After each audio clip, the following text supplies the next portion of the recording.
Gue percaya kalau di dalam hidup kalian lakuin semuanya tuh dengan sungguh-sungguh, dengan kerja keras, gue rasa kalian pasti akan sulit ya untuk jadi orang yang susah. Tapi faktor paling utama yang gue pribadi itu alamin ya, dan mungkin gue ngerasa banyak kalian alamin adalah kalian jadi sering bohong sama diri kalian sendiri. Yaitu kalian kebanyakan alasan. Dan di sini gue akan sharing gimana caranya gue pribadi untuk ngelawan itu. Karena gue pribadi sampai sekarang itu masih susah untuk ngelawan yang namanya bohong sama diri gue sendiri. Gue selalu bohong dari zaman dulu. Kalau misalnya gue tuh udah lakuin yang terbaik ya, gue selalu udah kerja yang paling keras.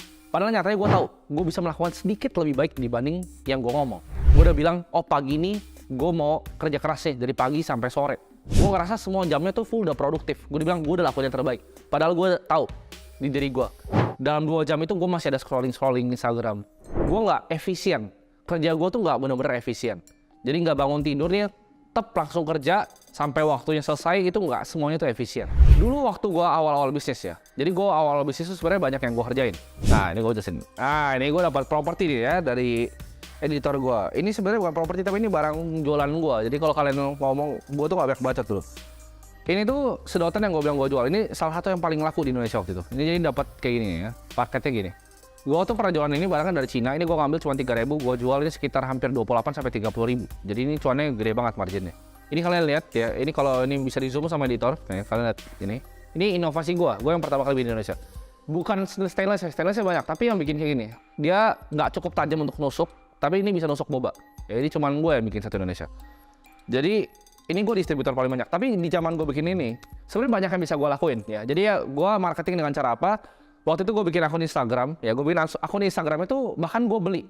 Jadi waktu itu ada akun yang ngebahas tentang apa kura-kura mati lah dan segala macam yang gue gak peduli itu sebenarnya. Jadi itu akun itu nggak posting kayak gitu, gue beli akunnya untuk jualan produk ini. Gue cuma ngelakuin itu, ya itu satu marketing channel. Tapi kalau gue punya otak lebih pintar, gue bisa ngelakuin yang banyak. Gue bisa Facebook Ads, gue bisa yang lain-lain. Tapi dengan itu aja udah bisa laku, gue funnel langsung ke Tokopedia. Nah di situ gue bohongin diri gue sendiri bahwa gue udah ngelakuin segala cara buat jualan sedotan ini. Gue udah paling besar kok di daerah sini jual sedotan ini, omset gue udah gede kok, ratusan juta.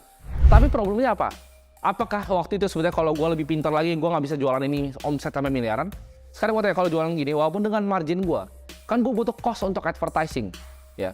Jadi sebenarnya netnya nggak terlalu besar. Dari omset 100 juta mungkin untuk bayar segala macam, logistik segala macam, paling sisa berapa? 20 juta, 30 juta per bulan.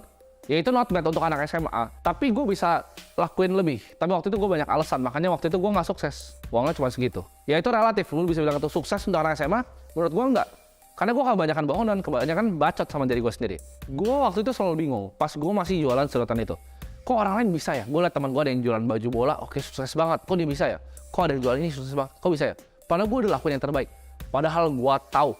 Ya, malam-malam itu gue masih suka jalan-jalan gak jelas. Walaupun kerjanya gila, tapi gue juga kadang suka main game. Kebanyakan waktu gue pakai untuk main game. Gue nggak 100% hati gue itu untuk jualan beginian. Kalau gue nih ya, lu bayangin gue ubah semuanya. Gue dari bangun tidur yang gue pikirin adalah jualan ginian. Gimana cara ningkatin omsetnya? Gimana cara efisiensi logistiknya? Gimana caranya kita marketing punya different channel? Cara punya leads yang lebih besar. Dari tadi akun Instagram gue bikin email list lagi. Email list ntar gue bikin funnel yang lebih rapih ya sampai end salesnya, sampai after salesnya. Orang yang udah beli gue jualin lagi atau enggak. Apakah udah beli gue diemin aja? Apakah habis beli gue tanya lagi, oh mau yang warna yang lain enggak? Banyak yang gue bisa lakuin untuk omsetnya 1 miliar. Kalau gue balik waktu lagi pasti 1 miliar. Gue gak punya otaknya aja. Tapi alasan gue waktu itu apa? Gue udah lakuin yang terbaik kok. Gue dengerin bahkan motivasi dari orang-orang yang comforting ke gue.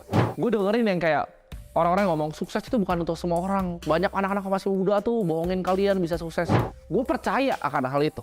Karena gue bilang, gue udah coba dan gue gak bisa. Sedangkan dia bisa, ya memang bukan untuk semua orang. Itu yang gue pikir, goblok banget itu. Bener-bener goblok banget. Gue kasih tahu ya, orang-orang yang ngomong kayak gitu, comforting kalian, itu gak peduli sama kalian. Kalau kalian nonton video ini terus kalian ngerasa kayak anjing, gue malah dikata-katain, gue artinya gue peduli sama kalian. Kalau yang bilang, oh gak apa-apa gitu ya, kalian gak usah sukses. Hidupnya gak bisa kok, gak semua orang bisa kayak dia, itu orang yang bener-bener gak peduli sama kalian. Cuma nyari views aja. Gue kasih tahu ya, semua pertumbuhan yang gue dapat dari hidup gue adalah di saat gue coba hal yang menurut gue gak nyaman. Gue waktu sebelum jualan ini, ya gue gak ada contohnya lagi sini, kebetulan aja karena gue habis pindahin barang-barang sini ketemu. Gue waktu itu pernah jualan jam tangan, ya. Semua hal yang gue lakukan adalah hal yang menurut gue tuh sebenarnya susah dan gak nyaman. Untuk gue bisa berkomunikasi dengan orang Cina, waktu itu ini bikinnya di Cina by the way. Ini gak bisa, kalian cari pabrik Indonesia, zaman dulu gak ada yang bisa bikin. Bikinnya di Cina karena harganya murah. Gue impor barangnya. Tapi waktu itu gue impor jam tangan juga. Gue impor jam tangan tuh modalnya 50.000, gue jual 180.000. Di otak gue udah mikir anjing ini cuan banget. Tapi apa yang terjadi? Begitu gue datang, setengahnya pecah semua dialnya. Mampus gue. Jadi yang tadi gue pikir margin gue itu tinggi, bisa kali 3 kali 3,5. Apa yang terjadi? Tergerus semuanya. Gila, gue jual ini mungkin ya 220.000, 230.000 hanya untuk break even dari 50% yang pecah. Udah pusing kepala gue itu waktu itu, ya. Karena waktu itu gue merasa ditipu. Dia bilang dia guarantee waktu itu. Jadi dia di kontraknya dia guarantee segala macam. Begitu gue email dia nggak dibalas lagi. Gue di ghosting anjir. Dia cuma baik pas sebelum gue beli. Ya orang Cina itu bangsat tuh orang Cina. Kagak ketawa. Jadi memang bangsat dia. Dia sebelum gue beli anjing dia bilang banyak segala macam. Begitu gue beli kabur si anjing. Ya. Jadi di situ gue belajar bahwa bisnis tuh nggak seenak itu ya. Orang bisa dicak gitu di bisnis. Gue beli itu berdus-dus waktu itu dan banyak, kuantitinya gue beli banyak, pecah semua. Sama stres gitu. Jadi nggak semua sesuai yang gue plan. Tapi dengan itu, gue jadi punya knowledge bahwa oke, orang Cina banyak yang bangsat nih kalau impor dari sana. Yang gue lakukan adalah apa? Gue beli barang yang susah rusaknya. Nah muncul ini untuk jual ini gitu. Tapi itu pun gue dapat omset ratusan juta hasil dari ketipu jam tangan pecah. Jadi semua tuh kadang gue pikir ini ada jalannya sendiri. Dan itu mulai dari gue lompat gitu. Kalau lu tanya, ada nggak anak muda yang berani kayak gitu? Nggak ada. Teman gue yang SMA pada ngapain? Pada nggak jelas. Ya. Ujung-ujungnya sekarang baru pusing. Ini baru dapat kerjaan, sekarang baru pusing. Gue udah lewatin semuanya ya. Dari umur yang jauh lebih muda. Kenapa? Karena gue berani untuk keluar dari comfort zone gue. Orang tuh banyak bilang, oh stay di zona nyaman tuh nggak apa-apa. Jangan. Kalian lawan terus. Apapun yang bikin itu nyaman. Berarti kalian nggak bertumbuh. Ingat, semua pertumbuhan gue adalah gue nggak nyaman. Pertama kali gue ngomong di kamera, gue nggak nyaman.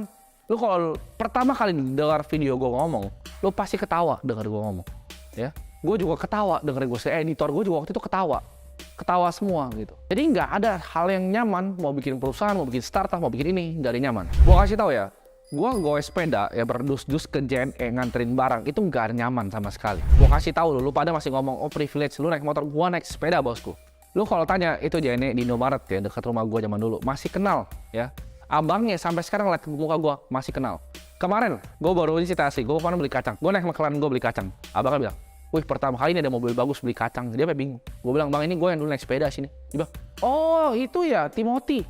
Masih ingat tukang kacangnya itu bahkan. Jadi gue pulang dari JNE, itu gue selalu pulang beli kacang 6.000. Nah itu kan semuanya cerita yang orang lain nggak tahu gitu. Nganter ke JNE, dapat ditipu barang segala macam.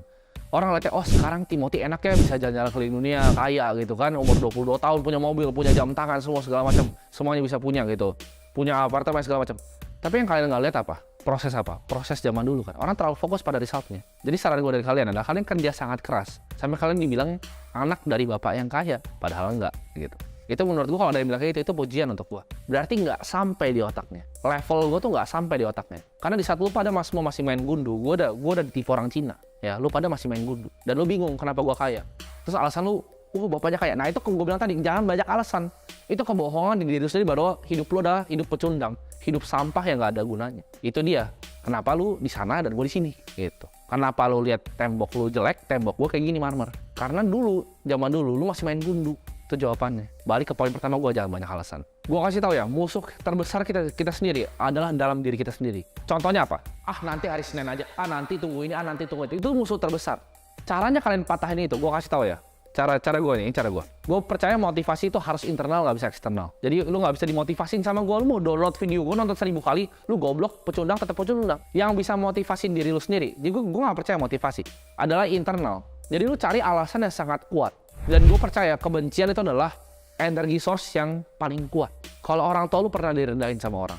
Kalau lu pernah lihat orang tua lu susah mau masuk rumah sakit nggak bisa bayar, itu kebencian. Kok gue miskin ya? Ketika lu mau makan, mau senangin orang tua lu cari yang paling murah makanannya. Itu kebencian yang lu harus pakai. Itu jadi semangat untuk diri lu. Ya. Jadi itu jadi semangat untuk gue. Karena gue pernah nonton series di Netflix, Billions, kalau kalian pernah nonton. Pemeran utamanya namanya Bobby Axelrod, dia pernah bilang, hatred itu gue lupa exactly quotes-nya apa, tapi intinya kebencian itu adalah energy source ya, yang nggak bisa habis. Jadi kalau lu punya kebencian terhadap sesuatu, terhadap kondisi lu, situasi lu, atau orang bahkan yang rendahin lu pakai itu untuk terus ya. Itu jadi energi source yang nggak pernah habis untuk diri lu sendiri. Jadi jangan cuma ngomong gede, bilang, oh gue mau ubah kehidupan keluarga gue, tapi lu nggak ngapa-ngapain. Jangan cuma ngomong gede. Mau mulai bisnis aja so perfeksionis ya. Gue kasih tahu ya, you don't know what you don't fucking know. Bingung apa artinya itu? You don't know what you don't fucking know. Artinya adalah lu nggak tahu apa yang lu nggak tahu. Lu mau mulai bisnis. Oh kok tapi gimana caranya impornya? Ya lu mulai aja, coba pesan dulu dari Alibaba, AliExpress. Ntar juga kok gimana cara marketingnya? Gimana cara ini? Lu akan terus gimana caranya? Itu namanya esensi dalam bikin bisnis. Jadi nggak ada tuh framework bikin bisnis itu orang goblok yang ngajarin kalian. Nggak ada framework bikin bisnis. Lu akan belajar bikin bisnis ya. Di saat lu coba bisnis, ada nggak framework tipu orang Cina beli jam tangan? Nggak ada frameworknya. Ada nggak dicia sama partner dari belakang? Nggak ada. Ada nggak ditulis di kontrak lu terus ada begini-begini kena tipu? Oh lu harus pintar untuk pakai legal. Oh lu harus sebelum bikin bisnis tuh lu harus punya PT. Ya, kalau lu mau tarik ke rekening lu harus punya CV. CV itu ada Priva 4,8 M, itu nggak diajarin. Nggak ada itu. Bisnis framework nggak ada. Ya, itu learning by doing. Ini gue udah kayak PGI tinggi ya. Tapi intinya nggak ada framework yang bisa kalian ngajarin bisnis apapun di dunia ini. Ini kalian bisa cari ya. Ini quotes dari Naval Ravikant di Twitternya. Kalau ada orang apapun ngajarin kalian, oh bisnis tuh begini, bullshit. Gua kasih tau kalian semua, bullshit.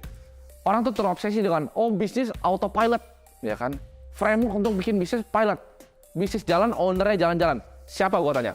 Gua tanya, siapa konglomerat di Indonesia yang ownernya jalan-jalan, bisnisnya masih jalan? Iya, bapaknya jalan-jalan, anaknya? Lo kira anaknya nggak pegang bisnisnya? Nggak jadi direktur utama di perusahaannya? Nggak jadi komisaris utama di perusahaannya? Jadi, sistemnya kurang keren apa bisnis mereka udah konglomerasi? Kenapa anaknya masih kerja? Karena nggak ada. Dunia ini bukan sunshine and rainbow yang lo bisa autopilot, owner jalan. Gue jalan-jalan tiap hari pegang handphone, lo tanya aja tuh editor gue. Tiap hari gue pegang handphone, chatin orang. Sibuk gitu. Nggak ada bisnis jalan-jalan. Bullshit. Contoh, barang lu dicolong. Gimana? Ya bikin SOP. Bisnis tuh gue kasih tau bener-bener purely learning by doing. Lu dicolong nih. Bikin SOP, gimana caranya gue bisa nggak dicolong?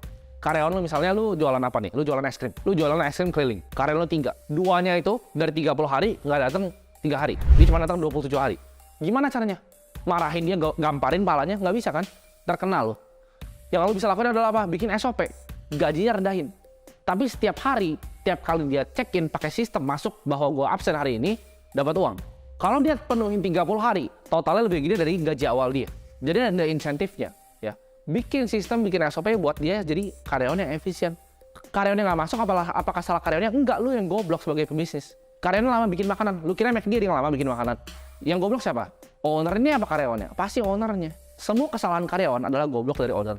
Jadi jangan banyak alasan. Sebagai pebisnis juga jangan banyak alasan. Oh dia karyawannya colong. Itu lu yang goblok. Oh dia karyawannya. Lu yang goblok. Kalau udah paling mentok nih.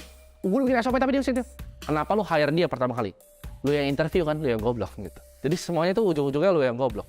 Jangan banyak alasan dalam hidup, jangan banyak alasan dalam berbisnis. Kalau lu lihat di komen video ini misalnya di bawah ada yang nyinyir, oh dia terlalu kasar begini, lu senyum. Ya lu senang. Jangan dibalesin. Gue lihat ada banyak dari lu yang kurang kerjaan ngebalesin. Ada yang bilang bapaknya kayak, oh dia bukan bapak. Nggak usah balesin. Kenapa? Karena kalau lu balesin, nggak ada fungsinya untuk dia dan untuk lu juga nggak ada debat kusir gitu. Debat sama orang goblok ya sama-sama jadi goblok. Yang lu bisa lakukan adalah apa? Senyum. Saingan gue kurang satu di dunia ini ya. Ada monyet baru gitu. Ini bukan saingan gue. Lu kira bisnis yang gede ya? Semuanya bisa bikin gedung-gedung itu mulai dari gede? Enggak. Semuanya mulai dari kecil. Dari toko. Digampar sama hidup, balik lagi. Digampar lagi, balik lagi. Sama gua. Bikin bisnis digampar, balik lagi. Bikin bisnis digampar, balik lagi. Banyak konglo udah bangkrut 2 kali, 3 kali. Tapi mereka coba terus untuk mulai. Orang bakal coba banyak jatuhin lo. Mau dari teman, mau dari keluarga, mau dari pacar, mau dari siapa, pasti banyak yang jatuhin lo. Tapi itu whether lu jadi pecundang apa enggak? Biarin jatuhin terus alasan banyak A, B, C, D, E, F, G. Atau lu telan aja. Dan bilang, gue akan lakuin hal ini. Gitu. Orang banyak yang nanya gue, itu gimana sih caranya ngeliat market kayak lu? Gimana caranya bisa main kripto kayak lu, lihat saham kayak lu? Indikator apa sih lu pakai? Semua mau cari shortcutnya. Ini gue kasih tahu indikator apa yang gue pakai. Indikator yang gue pakai adalah ngeliatin market 9 tahun. Gue bilang tadi kencing lu belum lurus, gue udah ngeliatin market. Setiap hari gue udah ngeliatin. Orang bingung, kok bisa sih begitu? Karena 9 tahun, gue udah ngeliat order book, udah tahu kalau udah flow dari sini itu dari mana. Itu makanan setiap hari gue, ya. Jadi jangan minta shortcut, jangan minta jalan pintas. Bisnis kok bisa begini, bisa sukses? Semuanya butuh proses. Jadi saran gue, hilangin semuanya, kesampingin semuanya. Alasan-alasan nggak berguna lo itu, telan aja. Own your fucking mistake. Kalau ada kesalahan orang, itu salah lo. Jangan malah salahnya presidenin, jangan salah karyawan, salah lo semuanya. Semua itu salah lo. Ya. Jadi stop jadi pecundang dan jadi orang jangan banyak alasan.